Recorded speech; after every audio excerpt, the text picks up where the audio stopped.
Ok. C'est parti alors pour 2 petites heures ensemble dans le cadre du projet Céréales locales.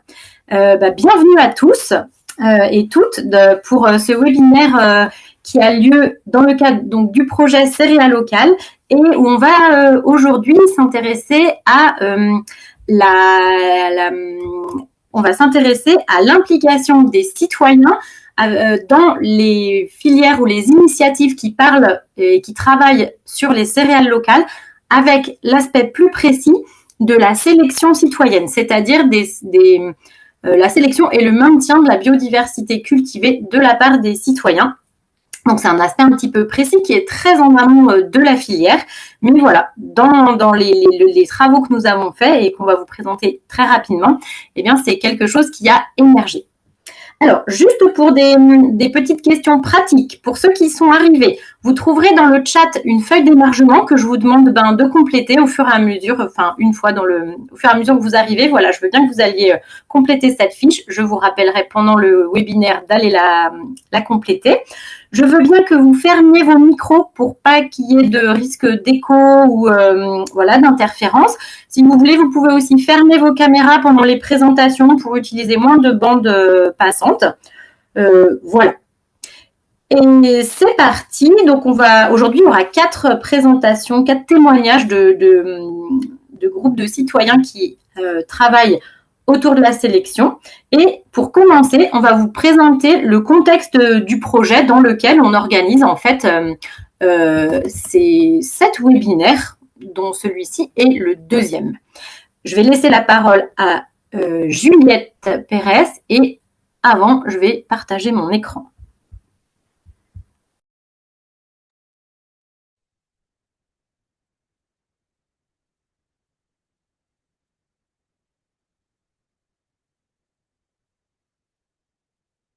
Alors Estelle, là tu n'as pas partagé, non? Il y a une demande qu'on ne maintienne pas la présence de l'IA. J'ai l'impression, Yona, que tu disais que tu l'avais enlevée, mais je ne la vois pas. Moi, je ne sais Ah pas ben on va regarder. là ou pas. Ouais, désolée, je suis pas très douée je cherche. Euh, Je vais vous Il trouver n'y a ça. qu'un truc qui s'appelle utilisateur, mais sinon le reste, j'ai l'impression que c'est des personnes. Ouais, parce qu'il ne faut pas se tromper, il ne faut pas arrêter l'enregistrement. Je cherche, vous inquiétez pas. Attendez, si, je pense que je l'ai, c'est un truc qui s'appelle Ouais, c'est Fireflies. ça. Tu l'as trouvé, Juliette? Oui, et en fait, j'ai pas la main pour l'enlever, mais je pense que vous, Estelle et Yuna, vous pouvez le faire. Oui, mais je ne sais pas où c'est, donc je Bah, cherche en avec fait, vous. regarde, tu vas dans participants, il t'ouvre la liste de tous les participants. Tu as 3 petits boutons à côté de Fireflies I Note Taker. Et là, normalement, tu dois pouvoir le supprimer. Tu m'as voulu move? Ouais, je le fais. Je l'enlève. Ah bah voilà, super. Ok, c'est bon. Merci, super, Parti. merci. Voilà. Eh bien, merci beaucoup. Et Bah, j'ai oublié de vous préciser que tout au long de la session, vous pourrez poser vos questions plutôt dans le chat, s'il vous plaît. Et en fait, on aura normalement un temps à la fin de ce webinaire pour prendre les questions. Donc, vous les écrivez au fur et à mesure dans le chat pour que nous, on puisse les regrouper par thème et les poser après les témoignages. Voilà. Est-ce que vous voyez bien mon écran partagé? là, cette fois-ci, c'est bon, mais par contre, on voit les pas en plein écran. Oui, donc je me mets en plein écran et puis Juliette, je te laisse présenter du coup le projet Céréales local. Ah voilà, là, c'est bien. Ah Euh, pardon, et voilà. D'abord, j'avais le programme de la matinée qui, on peut le rappeler, est organisé donc dans le cadre du projet Céréales local. Le webinaire d'aujourd'hui, c'est le réseau Semences Paysannes avec Aïcha Bourad et D'une graine aux autres, donc avec moi, Estelle Serpollet, qui a organisé ça. Ce webinaire avec l'appui de Fablin, qui est coordinateur du projet Céréales local. Et voilà, on aura les interventions de l'association Pétaniel, Triticum, du Grain au pain et pas que, et du GEDAR d'Oléron. Juliette, je te laisse présenter le projet. Et oui, bien tout sûr, à n'oubliez fait. pas de Et il y a signer. des personnes qui demandent à avoir accès à la feuille d'émargement dans le chat, donc on va vous la renvoyer. Tout à fait. On va faire ça régulièrement parce qu'on sait qu'il y a des personnes qui arrivent en cours de route. Voilà. Merci à tous pour votre participation à ce webinaire. On est très heureux d'introduire donc ce deuxième moment d'échange. Je vous partage en quelques mots le projet Céréales locales et ses objectifs. En fait, c'est un projet triennal qui est cofinancé par la Fondation de France. Et en fait, c'est un projet qui vise à soutenir des initiatives locales autour des céréales locales et du pain, qui impliquent activement des citoyens comme acteurs de systèmes alimentaires plus durables. Et le côté impliquant activement des citoyens, pour nous, c'est vraiment essentiel. Ça a été à l'origine vraiment de notre démarche à la fois d'analyse et d'expérimentation. Ça a supposé, dans un premier temps, de pouvoir repérer et mieux comprendre ces initiatives. Donc, on a fait une espèce de track à initiative un peu partout en France pour voir un peu quel était le moteur de ces collectifs et surtout en fait quelles actions ils menaient et qu'est-ce que ça pouvait ou en tout cas qu'est-ce que c'était susceptible de transformer dans le rapport à l'alimentation en général et dans l'organisation, la structuration de filières céréales panifiables. Dans le premier webinaire, on a présenté une typologie en 4 types de ces initiatives citoyennes. Donc, je vous renvoie au replay où vous avez également le compte-rendu chapitré et le diaporama et le panneau de facilitation graphique qui sont accessibles sur le site Céréales locales hébergé par Fablim. Donc, en fait, on a fait un premier travail qui a été l'identification, l'analyse du rôle et du fonctionnement de ces initiatives. Il faut savoir on en a recensé vraiment beaucoup. Au départ, c'était pas évident parce qu'on ne savait pas où chercher. Puis finalement, quand on a commencé à tirer les fils, on en a repéré vraiment beaucoup. Notre deuxième intention, c'était via Céréales locales de les mettre en lien, de stimuler les échanges. On a soutenu en particulier pas mal d'événements territoriaux, à la fois portés par des acteurs locaux, mais également des événements pour faciliter la mise en lien. Et ce cycle de webinaires en fait partie. Et on a essayé d'encourager également la documentation contributive des connaissances, des expériences de terrain, mais également la mise à disposition de travaux de recherche existants pour les rendre plus facilement accessibles. Et donc, on a créé une plateforme qui s'appelle aujourd'hui ceralocal.fablim.org. Aujourd'hui, parce on a migré les bases de données dans un sous-domaine du site internet de Fablim pour assurer la pérennité du site. Et donc, aujourd'hui, on a une section qui s'appelle Open Data dans laquelle on essaie de recenser tout type de travaux qui peut être d'intérêt pour les acteurs à la fois de l'accompagnement, mais aussi les initiatives de terrain ou pour des chercheurs qui sont sur des recherches participatives en lien avec ces sujets. Et on a également dans notre banque de ressources le replay de webinaires, des documents de capitalisation, notamment en lien avec des journées techniques, etc. Donc il faut savoir qu'en fait, in fine, Céréales locales, c'est à la fois un projet, mais c'est aussi une plateforme. Et on a lancé à l'occasion de ce webinaire un recensement, ou en tout cas un appel à recensement participatif via notre annuaire. Donc vous avez une section qui s'appelle Annuaire. Aujourd'hui, on a plus d'une quarantaine d'initiatives ou de structures qui sont référencées. Et on vous invite, si vous ne l'avez pas encore fait, à vous y rendre. Ça fait partie de nos efforts en fait de mise en relation, de mise en lien. Voilà, je terminerai simplement en disant que le projet céréales local, en fait, on le déroule, ou en tout cas, on le met en œuvre en lien avec 2 autres projets. Le projet H2020 Divine Food, qui s'intéresse aux céréales mineures et rotation, qui est porté et piloté par INRAE à une échelle européenne, et également avec le projet Factories, qui porte sur en fait, l'analyse des choix de structuration de filières et leur impact au niveau territorial, en lien avec le RMT alimentation locale. Donc, si vous voulez retrouver ces projets également, vous les retrouvez présentés dans les livrables de notre webinaire 1 qui est accessible sur notre plateforme.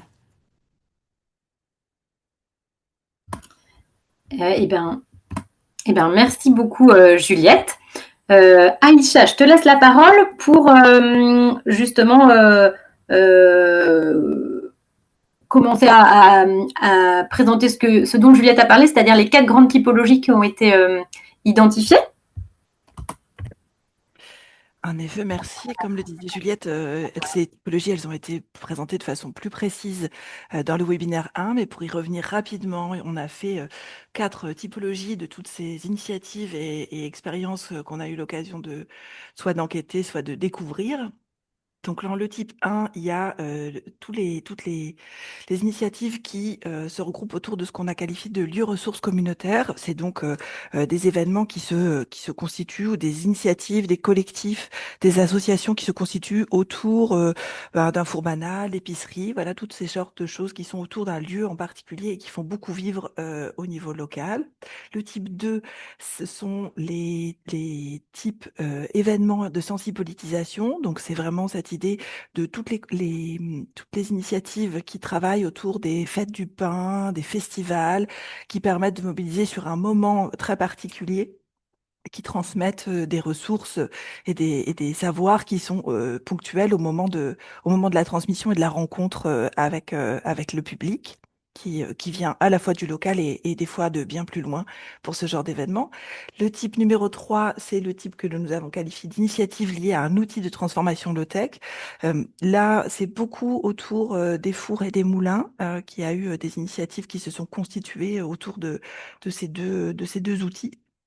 Mais on va le voir dans le type 4, qui est celui sur lequel on va travailler aujourd'hui, puisque les initiatives qu'on vous présente s'inscrivent dans ce type 4, mais il y a quand même aussi une place pour certaines initiatives pour les outils enfin les outils low-tech tels que les moulins.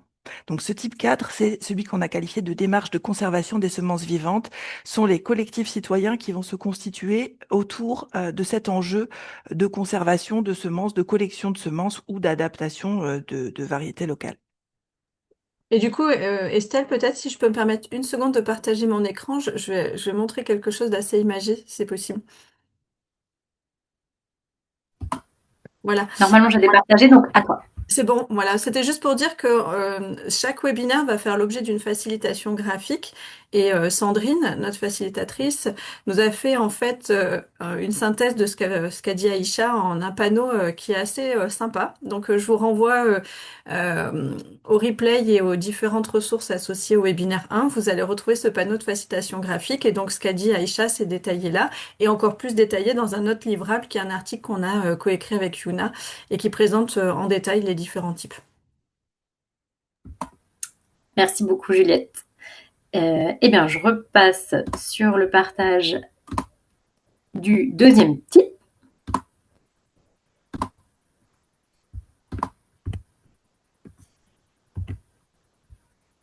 Ok, donc on va s'appuyer sur ce profil-là. Je vous présente un petit peu plus précisément ce type 4 qui va être un petit peu ce qui recoupe les différentes initiatives qui vous sont présentées aujourd'hui avec la dimension typologie, hein. Il y a plein de nuances que vous allez avoir le plaisir de découvrir dans tous les témoignages.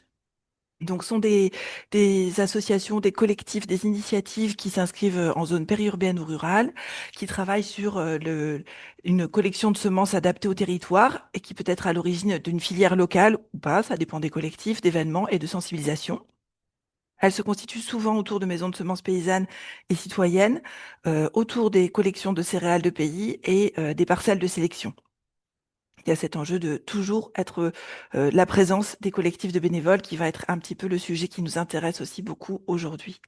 Donc le public cible, ce sont les citoyens, pas seulement, mais beaucoup les citoyens. Et c'est aussi pour ça qu'on trouvait intéressant de faire discuter ces différentes initiatives. Donc la présence et la mobilisation par et pour, enfin en direction des citoyens, motivés par la volonté d'être acteurs du modèle de production transformation à l'origine de leur alimentation, avec cette idée que agir, cet agir politique, hein, de faire ensemble pour essayer de reprendre la main sur son autonomie alimentaire, ou en tout cas de participer à faire quelque chose pour essayer d'agir sur à la fois une urgence et un désir de participer à l'autonomie alimentaire. Donc l'objet, c'est de maintenir la biodiversité cultivée, sélectionner des variétés locales de blé, promouvoir les semences paysannes et collecter des références techniques. Donc ça fait vraiment partie des choses que partagent, que produisent ces collectifs. Ils ont pas mal d'activités, c'est très difficile à résumer, mais en quelques mots, il y a quand même cette idée de faire de la sélection de variétés locales, l'organisation de fêtes, notamment sur les moissons, fêtes du pain, travailler sur des chantiers collectifs, travailler sur les parcelles de collection. comme je le disais, c'est une forte présence de bénévoles, mais aussi de chercheurs, d'agriculteurs, paysans, et aussi d'autres acteurs de la filière. Donc, il y a la présence de boulangers. Enfin, voilà, il y a différentes présences ensuite qui s'ajoutent dans ce genre de collectif. C'est des réseaux qui s'inscrivent dans des réseaux plus larges. Donc, bien sûr, le réseau Semences Paysannes, mais aussi les ARDEAR, les CPIE. Donc, qui s'inscrivent souvent localement et plus nationalement dans différents réseaux. En général, c'est plutôt des profils associatifs qui ont donc des fonctionnements économiques où les subventions ont une part centrale et aussi la participation, le support des adhésions. Donc dans les profils qu'on a sélectionné, qu'on a étudié dans ce cadre-là, il y avait donc l'association Triticum qui se présentera tout à l'heure, GDR d'Oléron, du grain au pain et pas que. Et là, on va revenir sur quatre témoignages. Donc, la première série de témoignages va être autour du coup de l'association Pétaniel. On a donné la primeur à l'association Pétaniel parce que c'est la plus ancienne des quatre collectifs et associations qui vont vous partager leur témoignage aujourd'hui. Elle est née quasiment, Daniel précisera, mais en même temps qu'est né le réseau, donc elle a une vingtaine d'années. Donc elle a aussi une expérience et une pratique cette mobilisation citoyenne et de cette présence citoyenne dans ses mobilisations. Elle est plutôt en zone rurale, donc il y avait des intérêts à la fois cette association qui est dans une zone plus rurale. Dans le sud, ça participe aussi des types de différentes mobilisations autour de ces collections de variétés locales. Donc c'est le cas pour l'association Pétaniel, quand en miroir ou en continuité, il y a l'association Triticum qui est une association qui est plus récente, qui se situe aussi en proximité d'une grande ville qui est Rouen, qui est née autour de 2019, je pense, mais là aussi la présentation donnera les éléments plus précis. Donc toutes les deux sont des associations qui ont mobilisé dès leur origine la présence de citoyens, alors ou de jardiniers. Je pense qu'à Pétaniel, l'idée était plutôt des jardiniers dans l'idée de mobilisation. Je pense qu'on y reviendra, mais à Triticum, il y avait vraiment cette idée un peu plus large de citoyens qui peuvent devenir jardiniers en pratiquant et en participant à l'association. Je te laisse présenter les deux autres associations, Estelle. Oui, eh bien les deux autres associations, elles ont en commun d'animer une initiative autour des semences sur une île, donc l'association du grain au pain et pas que à Belle-Île, qui là est une association complètement bénévole pour créer, gérer une filière locale avec une vision de relocalisation de l'alimentation et une réflexion qui va jusqu'à relocaliser les semences. Il y a une idée de moulin aussi derrière qui n'a pas encore complètement émergé, mais il y a ce lien à l'outil aussi. Et puis, la dernière association, c'est le GEDAR de l'île d'Oléron. Alors, Belle-Île, c'est une association, je crois, qui est née en 2019. Étienne nous redira ça. Et puis, le GEDAR de l'île d'Oléron, eh bien, le GEDAR de l'île d'Oléron, c'est une association qui est plus ancienne et qui ne fait pas que de s'occuper de la biodiversité. Mais ils ont rencontré les personnes du grain au pain et ça a fait germer en eux l'idée, justement dans le cadre d'une filière locale de céréales adossée à un moulin patrimonial qui a été restauré par la communauté de communes. Eh bien, cette rencontre avec Belle-Île a fait germer l'idée de s'attacher et s'intéresser aux semences pour cette filière. Donc, ils vous parleront de tout ça. Et avant qu'on donne la parole à Daniel pour présenter l'initiative de l'association Pétaniel, je voudrais redire quelque chose que j'ai complètement oublié de vous dire au début, c'est pourquoi, en fait, quel objectif on a avec ce webinaire aujourd'hui. Et bien, comme vous l'avez entendu avec la présentation très succincte des quatre initiatives, elles sont vraiment très diversifiées. En fait, il n'y en a aucune qui coche toutes les cases de la présentation qu'on a fait au début. Et justement, c'était ça qui nous intéressait, c'était de vous présenter un panel d'initiatives diversifiées pour en fait stimuler d'autres actions de ce type. C'est-à-dire que vous puissiez avoir des exemples de ce qui se fait, montrer que ça existe, qu'est-ce qui se fait, jusqu'où ça peut aller, mais aussi quelles contraintes on rencontre quand on veut s'intéresser aux semences paysannes, qu'on veut faire de la sélection et qu'on est avec des bénévoles dans ce type d'association. Donc voilà, l'idée c'est vraiment d'inspirer et de stimuler des futures initiatives autour de ça parce que vous allez voir que les fruits sont assez intéressants. Et ben du coup, je vais donner la parole à Daniel. Donc Daniel, voilà, je te laisse présenter Pétaniel. J'ai mis, je crois, quelques photos de l'association pour en support à ce que tu vas nous raconter. C'est parti. Bonjour à tout le monde, très bien, c'est bien notre logo, il n'y a pas de problème. Voilà, donc Pétaniel est né en 2010, comme l'a dit Aïcha, suite à la création du réseau Semences Paysannes. Et ça a été une initiative de paysans et paysannes boulangères sur le Tarn qui, en lien avec le RSP, se sont embarqués pour créer cette structure à vue de conservation, multiplication, dissémination. Je précise bien les trois termes.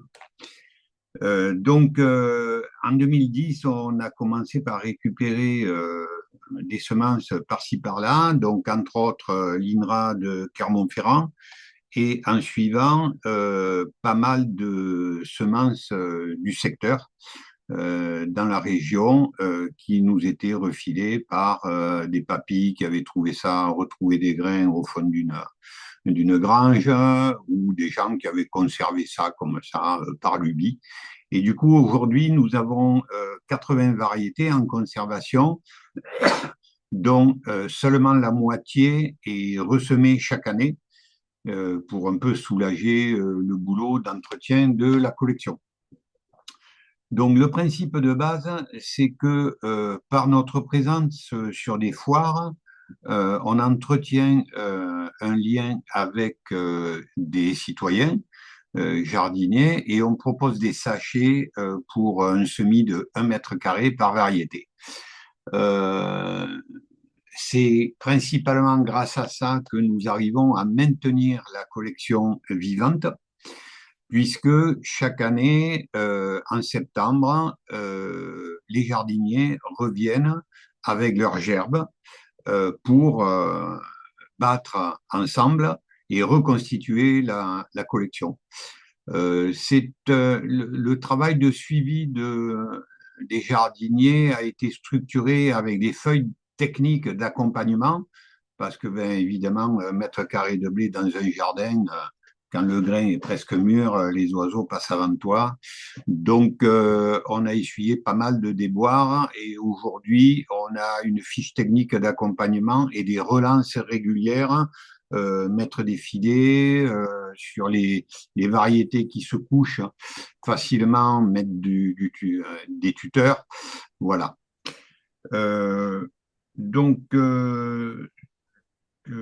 Alors, la place des citoyens, je reprends un peu le plan là, qui nous a été proposé.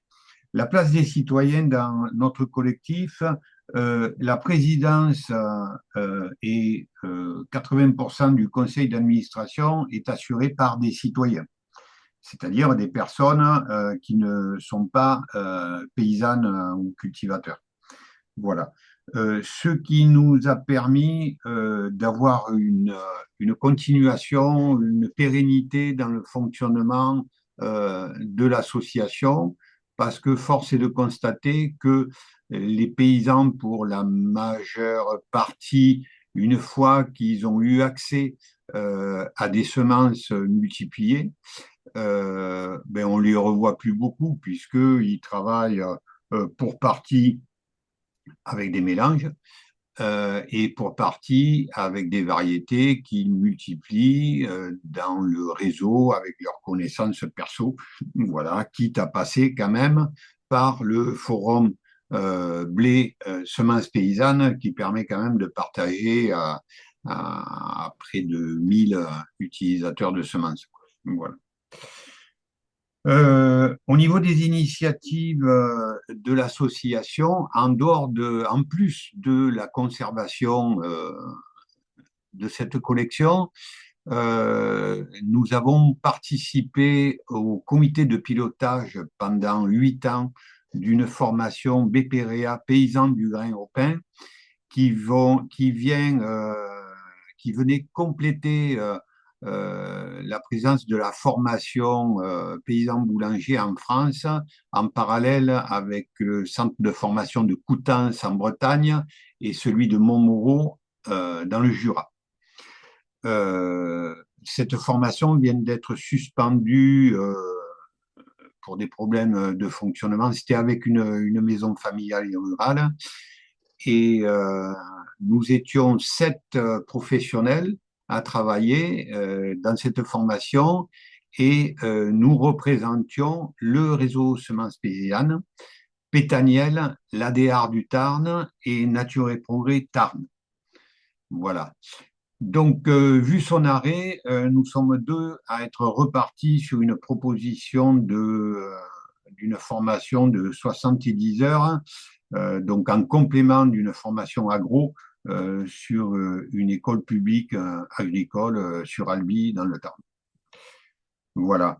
Lors de notre participation à cette formation, nous avions mis une collection généalogique que nous avons appelée généalogique auprès de l'école qui la ressemait chaque année.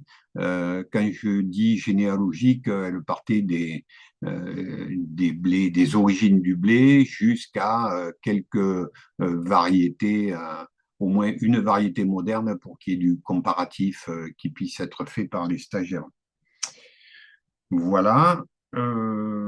Toc, toc, toc, alors, où on en est, aujourd'hui? Alors, aujourd'hui, les consommateurs, entre guillemets, les citoyens sont toujours là. Les paysans, ben, on les voit pas trop, si ce n'est quelques fondateurs qui tiennent encore la barre. Voilà, donc nous avons réorienté notre activité sur de la formation ou de l'animation scolaire en partenariat avec une personne qui avait d'ailleurs fait le BPREA paysan boulanger et qui est intervenante en milieu scolaire. Donc on inaugure cette année ce type d'initiative. Voilà. Au niveau un petit peu d'analyse sur les motivations des gens qui sont impliqués, je vous ai parlé des motivations des paysans, voilà, qui au bout d'un moment, ben, voilà, ils ont ce qu'il leur faut, ils se démerdent. Le réseau globalement fonctionne, est efficace, ce qui est quand même une grande victoire de nos maisons de semences paysannes. Mais voilà, après, on les voit pas trop. Par contre, les citoyens, très régulièrement, on trouve des nouveaux citoyens qui viennent semer parce que il faut bien comprendre que quand on propose une action de conservation pratico-pratique avec le monde du vivant, on amène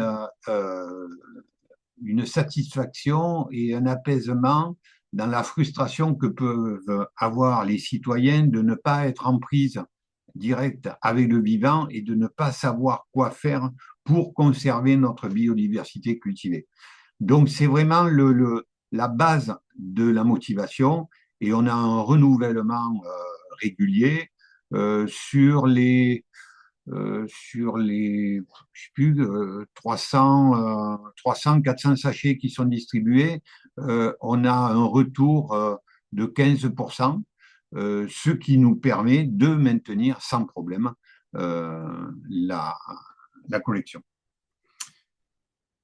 Voilà, donc les perspectives, ben voilà, animation scolaire. Après, bien sûr, on rêve toujours d'avoir une implication et un engagement fort des paysans. Là, les photos que vous voyez, en tout cas celle en bas à droite, c'est tout le travail de répertorisation qu'on fait lors du battage puisque chacun amène une gerbe, elle est identifiée, elle est posée sur une grande bâche, et au fur et à mesure, on bat avec une petite batteuse. On reconstitue, on nettoie d'abord manuellement si c'est nécessaire, et on reconstitue des sachets qui seront semés 2 ans après. Voilà. Bon, voilà, s'il y a des questions, si j'ai oublié quelque chose par rapport à des gens qui nous connaissent, voilà, vous dites.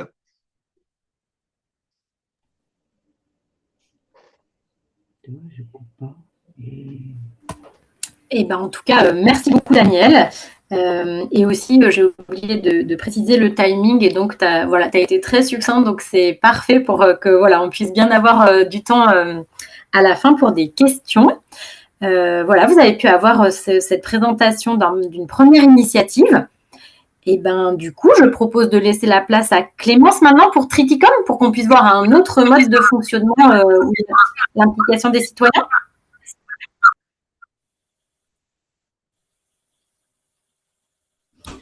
Bonjour, donc Clémence et moi-même sommes salariés à Triticum. Je vais commencer et puis Clémence va ensuite poursuivre. Vous m'entendez bien? Super, ok. Donc, on t'entend bien, Raphaël. Oui, et désolée de ne pas t'avoir présenté. J'avais eu surtout des contacts avec Clémence et donc oui, bienvenue à toutes les deux et merci pour votre intervention en duo. Et vous m'entendez pas? Si, super, ok. Donc Triticum, on est une association basée en Normandie, organisée en maison de semences paysannes. Slide suivante. Triticum est organisé avec 3 pôles. Un premier pôle, un axe recherche et expérimentation. Donc on a des parcelles de conservation un peu plus grandes aussi où on suit agronomiquement les céréales qu'on cultive, et aussi dans ces parcelles il y a certaines bandes un peu plus larges pour la multiplication. Lorsqu'on découvre des variétés d'intérêt, on va les multiplier. On fait une première étape et ensuite une deuxième étape de multiplication est faite dans les fermes adhérentes. Dans cet axe recherche-expérimentation, il y a aussi l'aspect transformation. Donc on travaille sur donc les céréales meunières et les céréales brassicoles. Donc il y a des tests par exemple pour la mouture, pour faire du pain sur différentes variétés. Il y a aussi tout ce qui est en lien avec les orges brassicoles, donc des tests de maltage, de brassage, et puis bientôt de distillation pour faire du whisky. Donc ça, c'est l'axe recherche et expérimentation. Et ensuite, il y a l'axe sensibilisation qui est vraiment un axe important. Les 3 sont importants et vont ensemble et s'alimentent les uns les autres. L'axe sensibilisation, c'est de la sensibilisation auprès de tout public et de scolaires. L'objectif, c'est de pouvoir proposer des stands, des formations, des activités, que ce soit dans notre ferme pédagogique près de Rouen ou hors les murs, dans les écoles ou autres. Et l'axe filière, donc sans filières qui sont construites, c'est difficile de pouvoir promouvoir et aider à ce que les semences paysannes prennent de la place dans les fermes et dans les champs. Donc ça nous semble vraiment important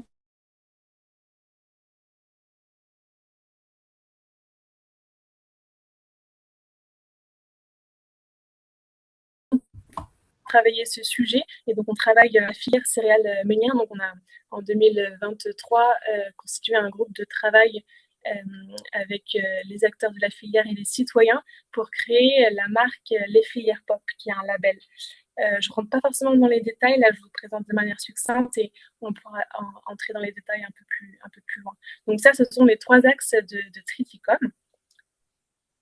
Et pour vous donner quelques chiffres clés, Triticum, c'est plus de 400 adhérents en fin 2024, citoyens et professionnels. C'est 13 administrateurs engagés, 7 salariés sur le terrain et plus de 350 variétés de céréales, de variétés de céréales et de potagères qui sont cultivées et multipliées, avec un budget annuel de plus de 350 000 euros. Et je passe la main à Clémence pour la suite. Merci Raphaël. Du coup, moi, alors, coupe ton micro peut-être. Ouais, super.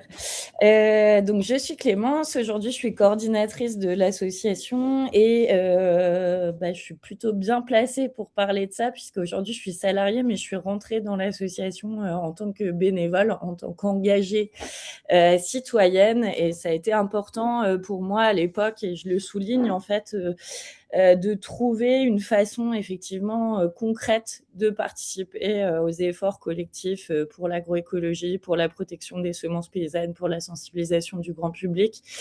Et je peux témoigner que il y a de nombreux bénévoles citoyens qui sont engagés en fait aujourd'hui dans l'association et qui trouvent un sens et voilà, et de la joie et de l'implication dans ce travail collectif. Donc c'est vraiment quelque chose d'important. On le ressent via les citoyens bénévoles, mais on le ressent aussi via voilà, des services civiques qu'on peut accueillir, des stagiaires, etc. Je trouve qu'on travaille tous là sur un levier d'implication et de voilà, d'engouement qui est un beau levier, quoi, qui fonctionne bien et qui emporte beaucoup d'implication.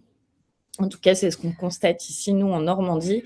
Donc, nous, le collectif, il a un peu l'originalité d'être né, effectivement, d'une implication citoyenne. Donc, voilà, on avait des contacts à l'époque, les fondateurs qui sont des citoyens avaient des contacts avec des agriculteurs bio du territoire et on n'avait pas de structure qui permettait de, de travailler cette question de la semence en Normandie.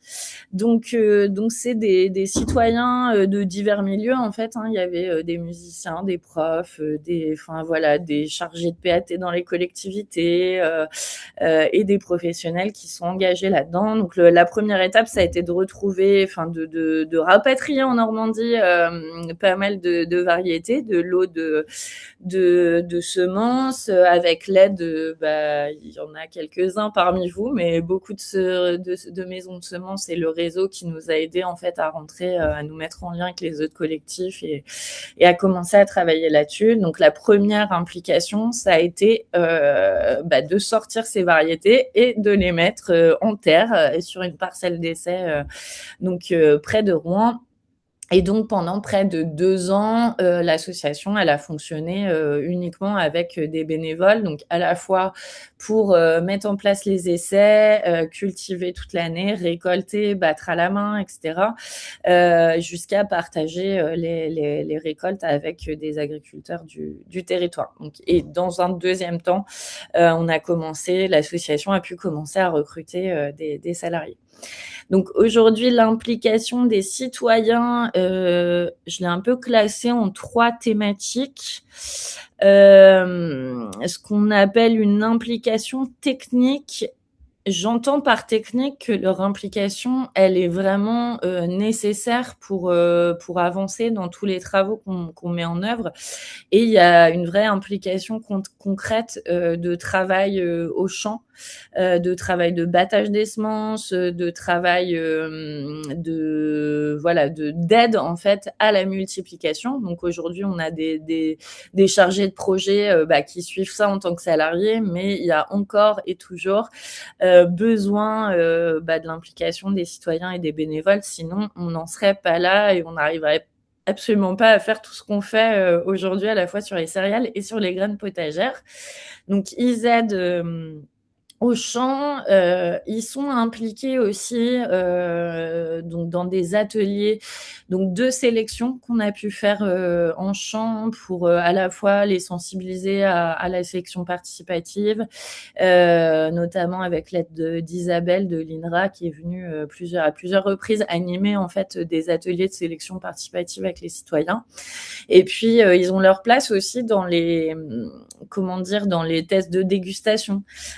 Il nous arrive d'organiser des petits tests sensoriels, etc. Donc, on essaye vraiment à tous les niveaux d'impliquer au max et de faire connaître les enjeux et puis de faire connaître aussi comment on peut concrètement agir dans ce projet-là. Je dis juste un petit mot aussi d'un petit projet de sciences participatives qu'on a lancé l'année dernière, qui s'appelle Céréales jardinées, qui a été travaillé avec quelqu'un de l'INRA et avec la ferme du Bec et Loin en Normandie. Et là, on est sur un projet qui est totalement porté par des bénévoles et qui implique donc l'angle des sciences participatives. En fait, c'est des jardiniers, des citoyens, des jardiniers plus aussi prêts à se lancer dans le maraîchage. Enfin voilà, on a divers profils et en fait, eux mettent en place des essais chez eux et font remonter de la donnée qu'on essaye ensuite collectivement d'analyser et puis voilà, d'avancer ensemble sur ce projet-là. Et je pense que le modèle des sciences participatives est un modèle qui est inspirant et qui prend aujourd'hui de plus en plus de place dans les collectifs. Il y a l'aspect gouvernance parce que effectivement, comme dans les autres structures, j'imagine, les administrateurs de l'association, ils sont tous bénévoles, donc ils donnent pas mal de temps pour essayer de suivre tous les sujets. Et parmi les administrateurs, on a un peu comme PTNL, en fait, c'est à peu près 80% de citoyens et puis une petite partie qui sont issus donc agriculteurs, meuniers et boulangers et maraîchers.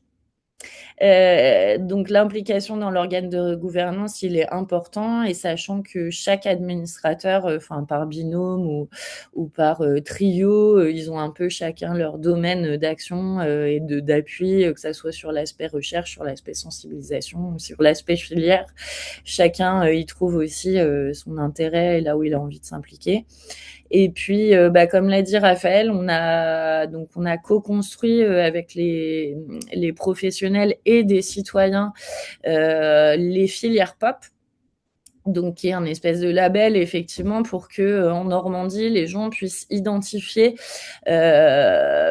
les produits issus de semences paysannes qui ont été travaillés sur le territoire en bio avec des céréales qui ont été moulues par exemple pour la filière grain au pain sur meule de pierre, du pain qui est travaillé au levain.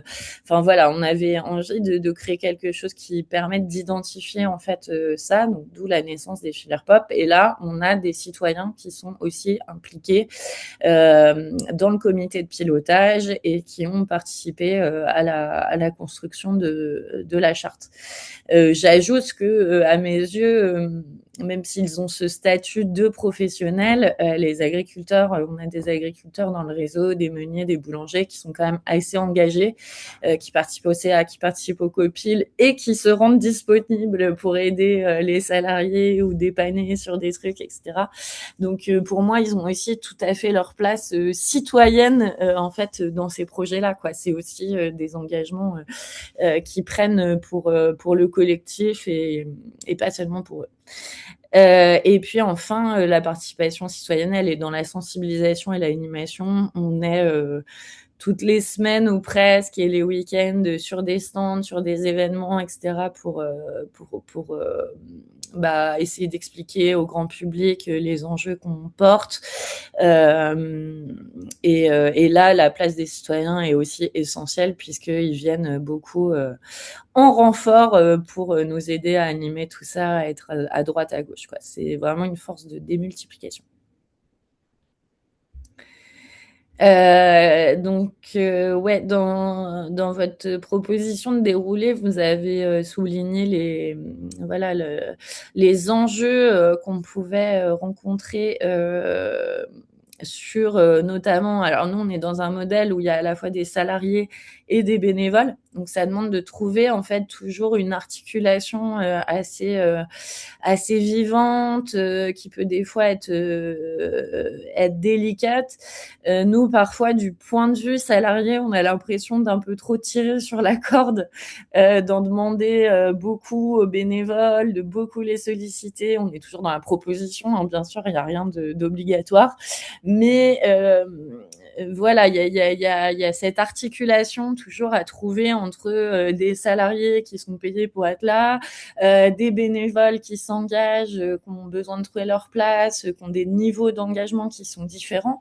Donc ça, je trouve que c'est un enjeu, trouver le bon rythme avec les bénévoles. Donc c'est ça aussi, hein, c'est trouver enfin voilà, les impliquer sans les déborder ou voilà, trouver le bon rythme.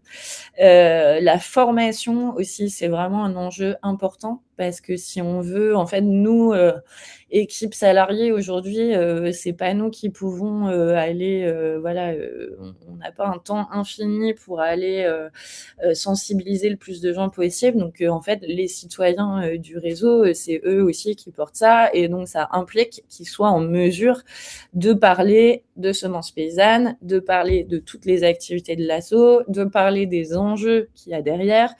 Et on sait que pour un grand nombre de citoyens aujourd'hui, en fait, la question de la semence, de la diversité variétale, des enjeux autour du pain au levain, etc. C'est des sujets, ils en sont quand même assez éloignés.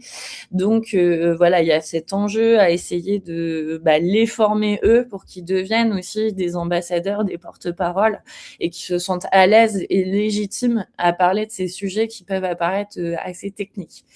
Ça, c'est vraiment un enjeu sur lequel j'appuie. C'est pas parce que on n'est pas un professionnel de l'alimentation ou un agriculteur ou un boulanger qu'on peut pas se saisir et parler des enjeux de l'alimentation.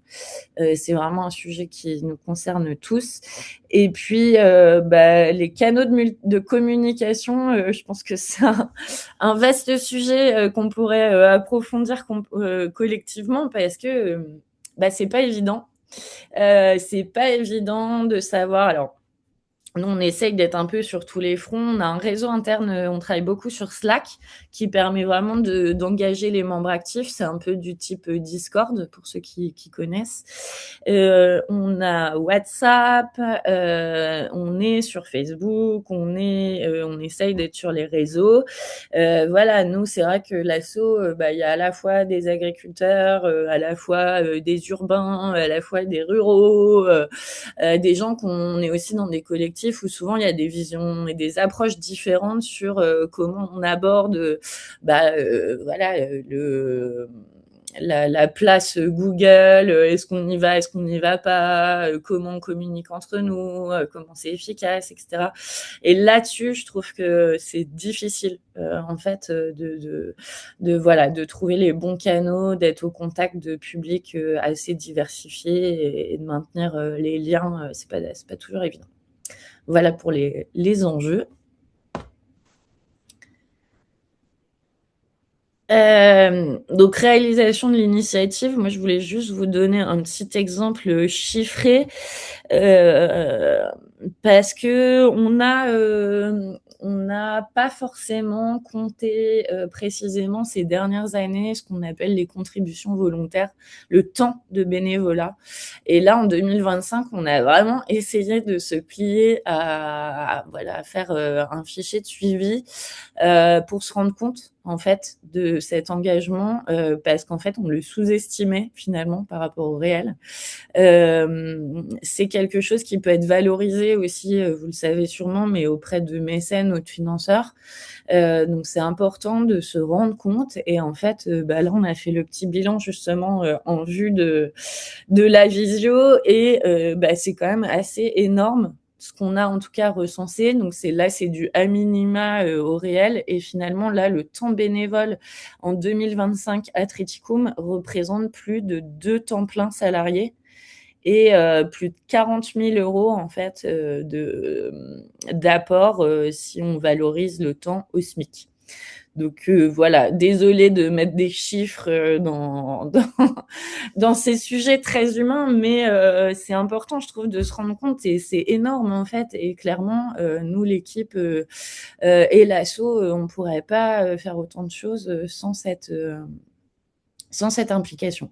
Donc c'est important de le souligner. Et tu peux passer à la suite. Et les perspectives actuelles, c'est toujours, comme je le disais un peu, améliorer les outils de communication, de formation et de transmission, favoriser l'autonomie des citoyens dans la participation. Et puis, toujours rester ouvert aussi pour impliquer des nouveaux membres. Quand on est sur des sujets comme ça, avec des membres très fidèles, des membres actifs et tout ça, il y a un enjeu aussi à accueillir, à toujours être dans une démarche d'ouverture avec des nouveaux bénévoles ou des nouveaux membres qui voudraient s'impliquer.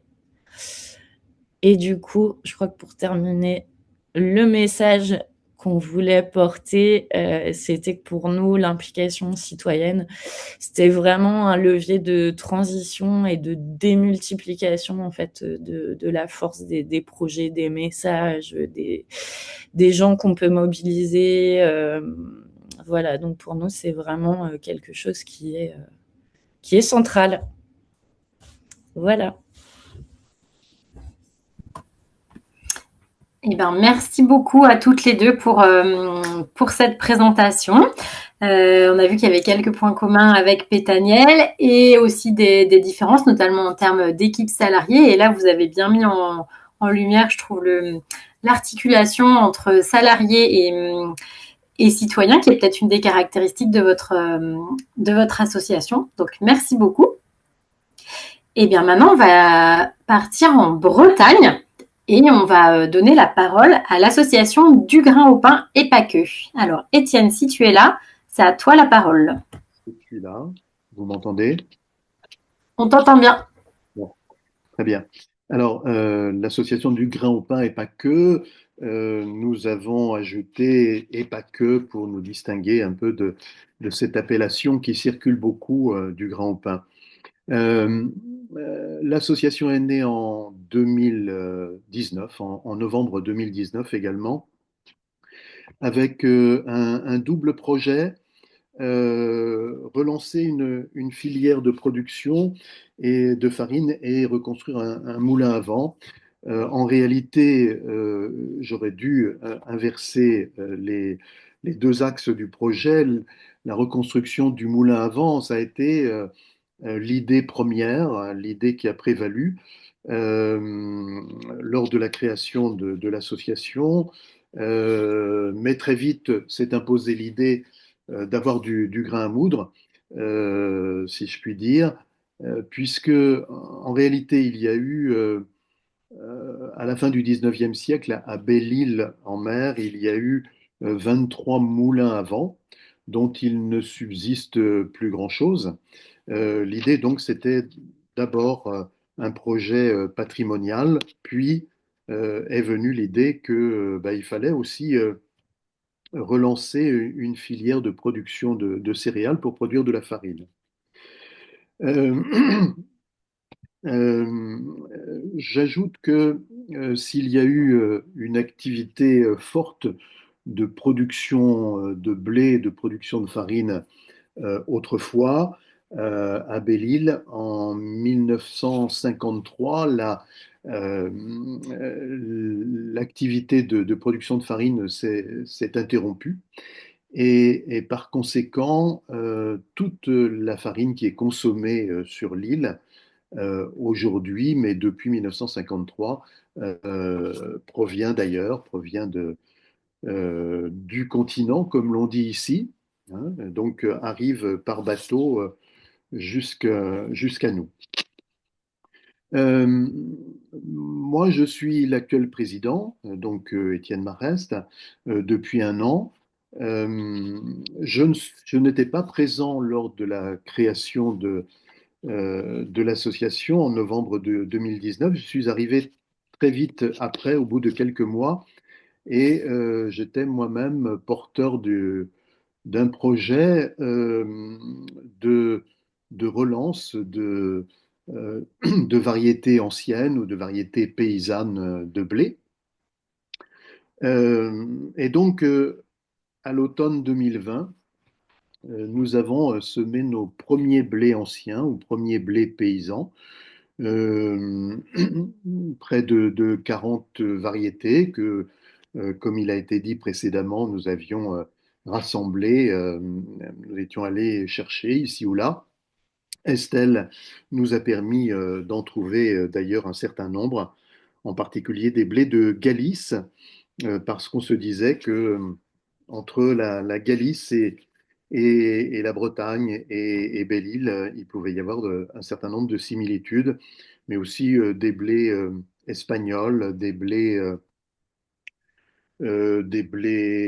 allemands, des blés suisses, etc.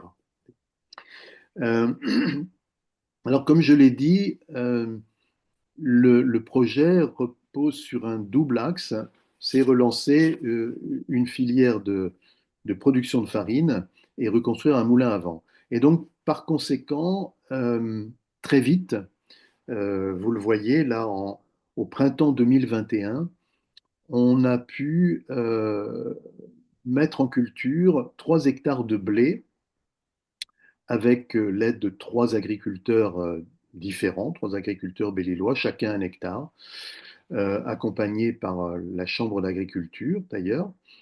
Mais évidemment, pas des blés paysans, pas des blés anciens, des blés modernes pour l'agriculture biologique, et vous allez comprendre pourquoi je précise tout cela un petit peu plus tard. En 2023, alors, pardon, en 2022, nous n'avons pu semer avec ces blés modernes et les agriculteurs que 2 hectares seulement. En 2023, aucune récolte parce que aucun agriculteur n'a semé. Pour la raison suivante, c'est que ici à Belle-Île, les hivers sont très pluvieux, très humides. Au printemps 2023, le temps pluvieux s'est prolongé et au moment où il a été possible de rentrer dans les champs, les agriculteurs ont privilégié leurs travaux personnels et ont négligé de semer pour nous. Et ça a été une douche froide, si je puis dire, parce que, eh bien, on s'est retrouvé sans aucune récolte et donc, au bout de quelques temps, sans farine. 2024 et 2025, une récolte d'environ 3 tonnes de blé. Alors toujours, hein, ces fameux blés modernes pour l'agriculture biologique, avec un faible rendement. Et ça nous a permis de réaliser 1,5 tonne de farine. Je précise que donc l'association du grain au pain euh, commercialise cette farine, notamment le dimanche matin sur le marché d'une des communes de Belle-Île-en-Mer, et puis auprès de quelques professionnels, des crêpiers, un traiteur qu'il utilise pour faire ses pâtés en croûte, etc. À l'automne 2025, donc tout récemment, en octobre, nous avons réalisé nos premières cultures dites autonomes. Ce que je veux dire par autonome, c'est que devant l'entrain très très modéré des agriculteurs à continuer de travailler avec nous, eh bien, nous nous sommes convaincus que nous-mêmes, l'association, devions nous mettre à cultiver. Et donc, nous avons réussi à semer par nous-mêmes 2 hectares de blé. Si on passe à la diapo suivante, l'origine de l'initiative, donc des semences de blé ancien ou des semences de blé paysan, elle nous est venue de la plaine de la Béca. En tout cas, à titre personnel, c'est là-bas que j'ai eu cette envie très forte de multiplier des blés anciens, parce que j'ai vu cela chez des amis qui sont précisément depuis une dizaine d'années en train de conserver, de de rassembler, de conserver toutes les graines qu'ils peuvent trouver en provenance du Moyen-Orient. Buzuruna, Juzuruna, ça veut dire nos graines sont nos racines en arabe. Et donc, nous avons, vous le voyez là, sur la photo du bas, nous avons essayé de transférer cette idée à Belle-Île sur des parcelles, comme il était dit tout à l'heure avec l'association Pétaniel, sur des parcelles d'1 mètre carré. Si je précise un peu cela, d'année en année, nous ressemons une trentaine de variétés sur 1 mètre carré. Alors, voilà, la place et le rôle des citoyens dans le collectif et les relations avec les professionnels. Tout d'abord, la place et le rôle des citoyens et des citoyennes. J'ai tenu à préciser que Belle-Île est un territoire, évidemment, un territoire insulaire, touristique, et j'ai donné quelques chiffres là. Nous sommes 5500 habitants à vivre à l'année, en permanence, à Belle-Île, et lors des périodes estivales, la population monte à environ 30 à 35 000 habitants. Et donc, il y a une périodicité comme ça, à chaque vacances scolaires, la population de Belle-Île croît de manière très, très significative. Je peux ajouter, je ne sais pas si ça va vous dire quelque chose, mais le territoire de Belle-Île, c'est 85 km². Et pour être peut-être un peu plus parlant, c'est 3200 hectares de surface agricole utile. 3200 hectares, dont un tiers qui, environ 1000, un peu plus de 1000 hectares, qui sont en friche. Le chiffre des 60% que vous voyez là, c'est pour simplement indiquer que, un peu comme sur l'ensemble du littoral atlantique, 60% des habitations à Belle-Île sont des habitations pour l'habitat secondaire et donc sont fermées une partie de l'année. L'association du grain au pain, et pas que, j'ai voulu indiquer qu'elle est créée et animée par des néo-insulaires et identifiée majoritairement par les néo-insulaires. Qu'est-ce que ça veut dire? Ça veut dire que le groupe de citoyens qui a créé cette association en 2019, ce sont des gens qui se sont installés à Belle-Île relativement récemment, soit parce qu'il y avait une maison de famille où ils avaient fait construire, ou bien simplement parce que, arrivés à la retraite, ils décidaient de venir s'installer là. Identifiés majoritairement par les néo-insulaires, ben voilà, c'est qu'en effet, les questions qui sont évoquées là, la sensibilité à l'environnement, aux questions alimentaires, au bien manger, avec des produits sains, des questions de biodiversité, eh bien, ce sont des habitants qui se sont installés récemment et qui viennent donc majoritairement d'ailleurs, qui portent cette association et en même temps qui reconnaissent l'ensemble de ces activités-là.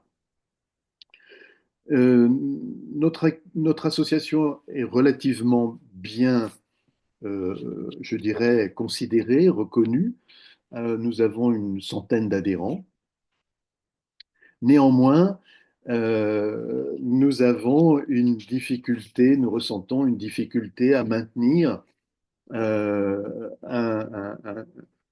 socle de bénévoles actifs. Voilà, nous avons du mal à mobiliser les gens autour de notre activité et des chantiers participatifs lorsque, par exemple, euh, nous avons besoin de biner un peu nos blés et que nous lançons un appel, eh bien, on se rend compte que l'enthousiasme n'est pas toujours au rendez-vous. Voilà. Euh, J'ajoute que, je l'ai dit, nous sommes présents sur le marché chaque dimanche matin, pratiquement tous les dimanches de l'année, pour vendre de la farine. Notre farine est très appréciée, manifestement. Nous publions une lettre info pour aller au contact des gens 3, 4 fois par an. Nous avons organisé un certain nombre d'après-midi pédagogiques et en particulier avec l'accompagnement d'Estelle, des journées, enfin des demi-journées de formation. Nous organisons une fête des battages tous les 2 ans et donc en 2025, nous avons réalisé la troisième version de cette fête des battages qui là aussi est plutôt bien appréciée. Nous y rencontrons pas mal de monde. Il y a eu pour la première fois en 2025 un stage organisé sur la confection de pain au levain, etc. La relation avec les professionnels. J'ai dit Juste, que Étienne, avant que tu continues, pour te donner une indication, si voilà, tu peux prendre encore 5 bonnes minutes, ça sera parfait. très bien. Merci. Euh, je disais tout à l'heure que Belle-Île est un territoire insulaire touristique, c'est aussi un territoire agricole. J'ai énoncé les 3200 hectares de terre cultivables avec un tiers en friche. C'est une trentaine d'agriculteurs sur l'île euh, qui cotisent à la MSA, hein.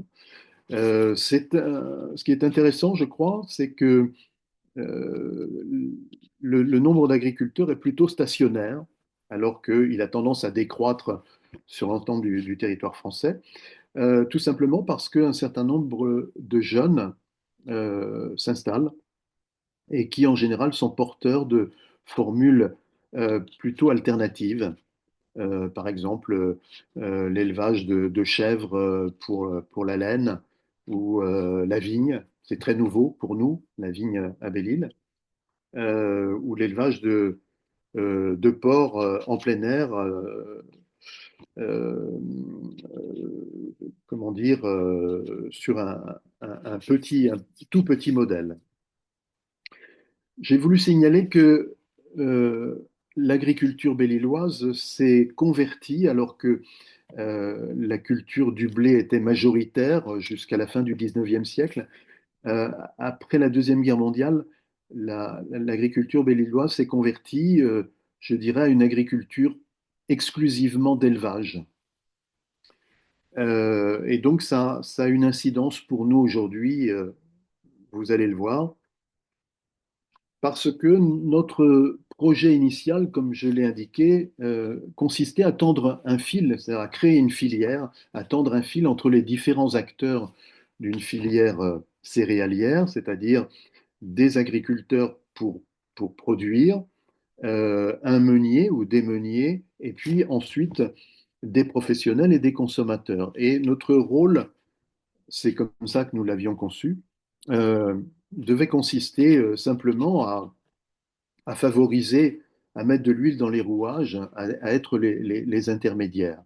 On s'aperçoit que ça ne marche pas si bien que ça, tout simplement parce que, je l'ai laissé entendre tout à l'heure, c'est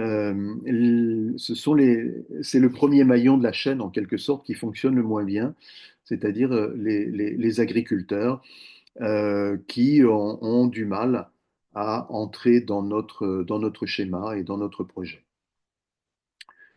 Euh, nous nous sommes appuyés pour travailler avec les agriculteurs sur un cahier des charges.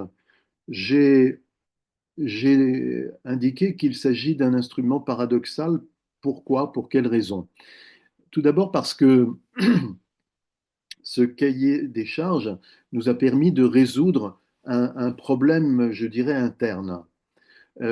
Pendant les deux bonnes premières années, dans notre association, il y avait des débats qui étaient assez forts entre l'idée qu'il fallait aller exclusivement vers le bio et ceux qui disaient mais c'est pas indispensable et puis de toute façon ce sera difficile avec les agriculteurs qui ne veulent pas entendre parler de bio.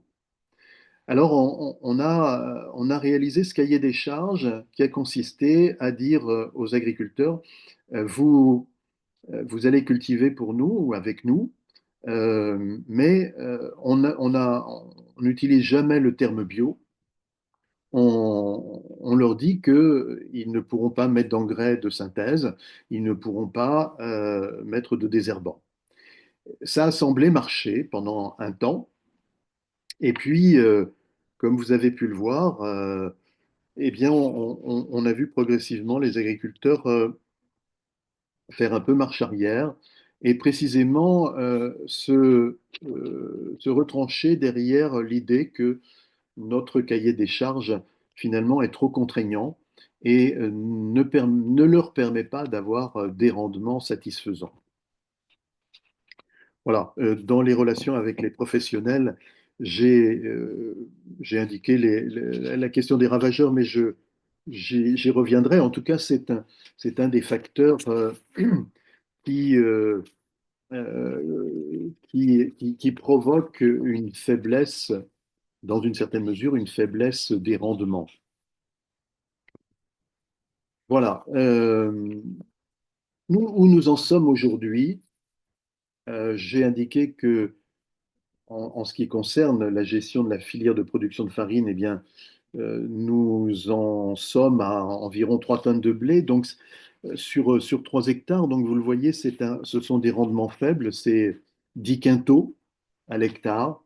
Euh, c'est évidemment un des éléments qui peut-être tend à décourager les agriculteurs à travailler avec nous.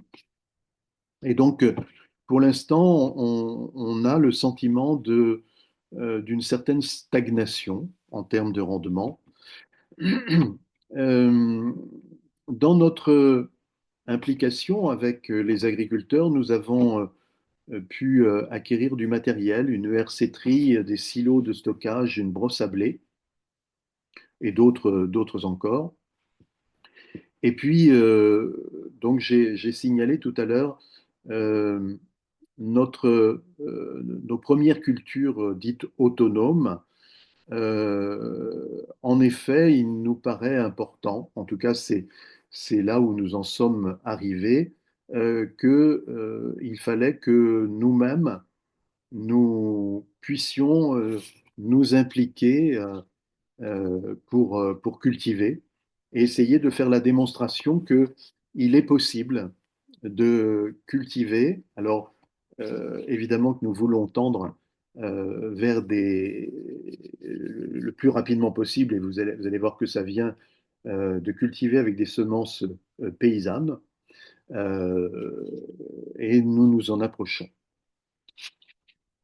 Les semences paysannes, précisément, ça a été évoqué, hein, nous travaillons à la fois sur un volet collection, donc une trentaine de variétés que l'on multiplie régulièrement, pas systématiquement, mais enfin au moins une année sur deux.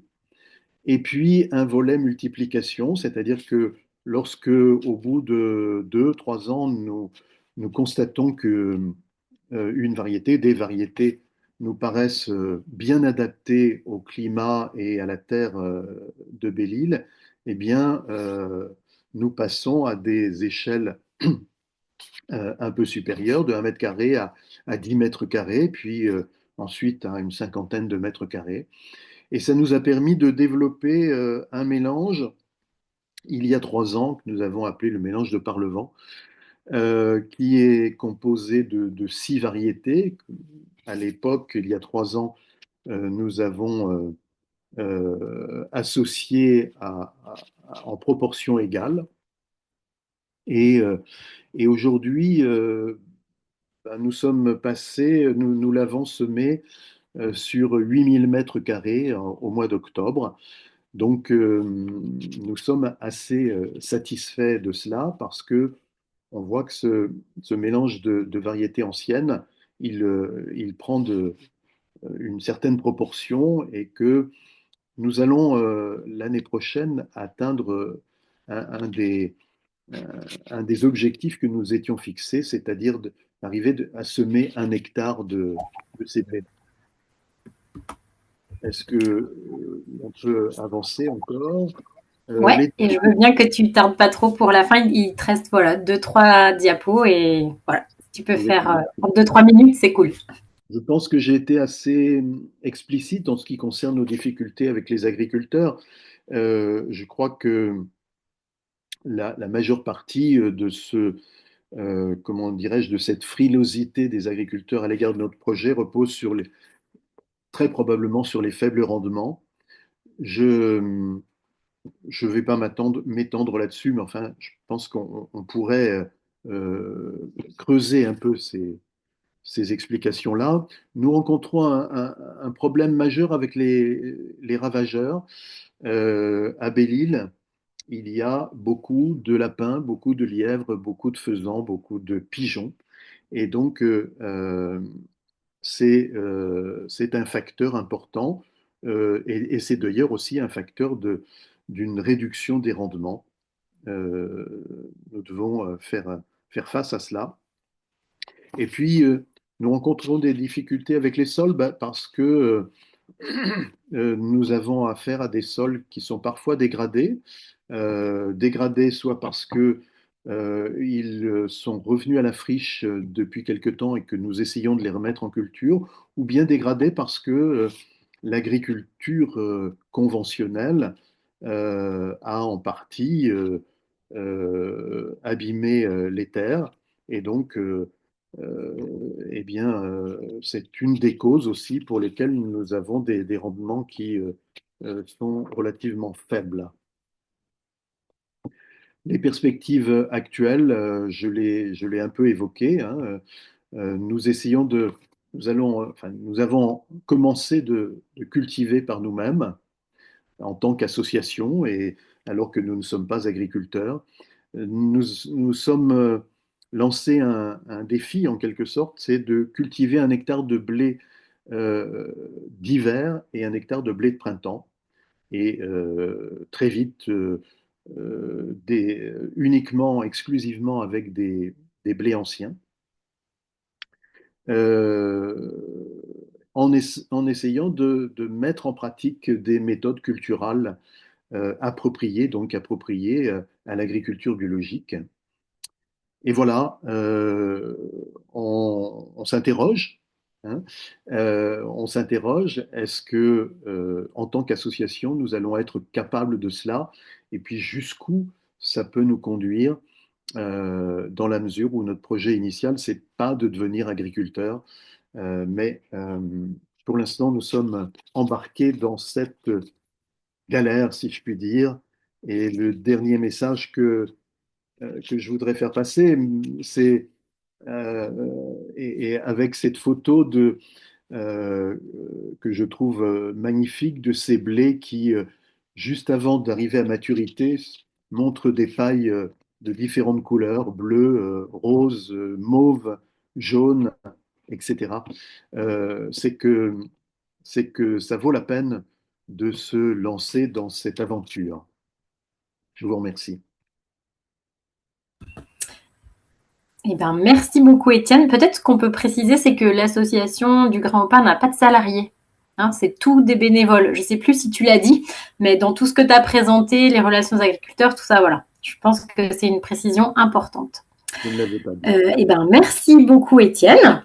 On va donner la parole. On a bien noté toutes vos questions.